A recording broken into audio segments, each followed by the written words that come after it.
ఓం గం గం గణాధిపతియే నమః. ఓం విశ్వకర్మనే నమః. ఓం వీరబ్రహ్మణే నమః.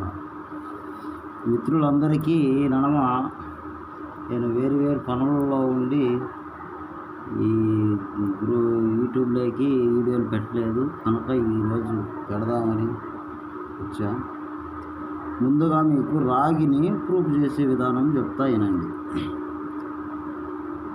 రాగి ఎలా ప్రూఫ్ చేయాలంటే, నల్ల ఉప్పు అంటే బిడార్లో సింధూరం చేయాలి. తర్వాత కట్టిన సూర్యకారం, కట్టిన ఇంగిలేకం, అగ్నిజయం చేసిన పాదరసం, ఇవన్నీ 30 గ్రాములే. కట్టిన మనిషిల, ఐరన్ ఉప్పు,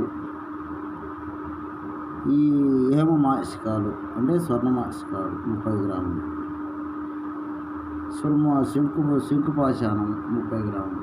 వీటంటిని కూడా తీసుకొని మీరు ఏం చేయాలంటే, మొత్తం కలం వేసి నూరుకొని, నాటుకోడి గుడ్లో పసుపు సొనతో, నాటుకోడి గుడ్లో పసుపు సొన ఉంటుంది కదా, ఆ సొనతో నూరుకొని పై వస్తువులు మొత్తం పాదరసము తగరం దొందించుకోవాలి. ముందు పై వస్తువులలో ఏం చేయాలో పాదరసము తగరం 2 దొందించుకొని ఆ భస్వాన్ని తీసుకోవాలి. తీసుకొని పై వస్తువులన్నీ భస్వంతో నూరుకొని బిల్లగట్టి ఆరబెట్టి ప్రమిదల్లో పెట్టి 12 సీళ్ళు ఇవ్వండి. సీళ్ళు ఇచ్చేసి దానికి కుండకు ఒక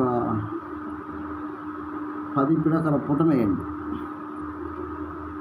తర్వాత ఒక 5 పిడకల పుటం వేయండి. అలా వేస్తే మొత్తం సింధూరం అయింది. సింధూరం అయిన తర్వాత ఒక 10 గ్రాములు రాగి కరిగించి 1 గ్రాము వేయండి. గీటుకు నిలబడింది. అప్పుడు రాగి ప్రూఫ్ అయింది. ఓకేనా? ఓకే మిత్రమా, ప్రతి ఒక్కళ్ళకు ఈ వీడియో పెట్టడం జరిగింది. ఓకే, శ్రీ విశ్వకర్మ అవగాహన వీడియోస్.